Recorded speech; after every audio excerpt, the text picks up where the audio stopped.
আসসালামু আলাইকুম রহমতুল্লাহ। আলহামদুলিল্লাহ আলহামদুলিল্লাহ ওয়াকাফা ওয়া সালামুন আলা ইবাদিহিল্লাযিনা ইসতাফা, আম্মা বা'দ। প্রিয় বন্ধুরা, আজকের এই ভিডিওতে বিশেষ একটি বার্তা নিয়ে উপস্থিত হয়েছি। ভিডিওর বিষয়টি হচ্ছে হিজরত কি এবং কেন আল্লাহর নির্দেশ।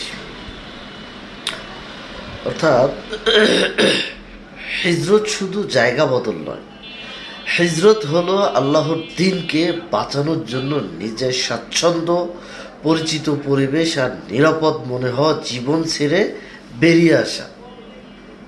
যখন একজন মুমিন এমন পরিবেশে আটকে পড়ে যেখানে কোরআনের উপর আমল করা যায় না, যেখানে দাওয়াত বাধাগ্রস্ত হয়, যেখানে ঈমান টিকিয়ে রাখা কঠিন হয়ে যায়, তখন মহান আল্লাহ প্রশ্ন করেন, আমার জমিনে কি এমন কোনো প্রশস্ত জায়গা ছিল না?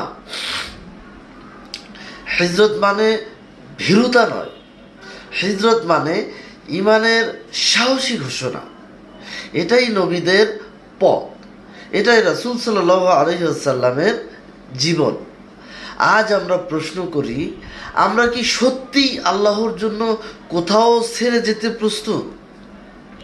মহান আল্লাহ তাআলা আমাদেরকে উপযুক্ত বিষয়ের উপর পরিপূর্ণভাবে আমল করার তৌফিক দান করুন। হে আল্লাহ, আপনি কবুল করুন। আপনি হিদায়াতের মালিক, আমাদেরকে প্রকৃত হিদায়াত দান করুন। আমিন।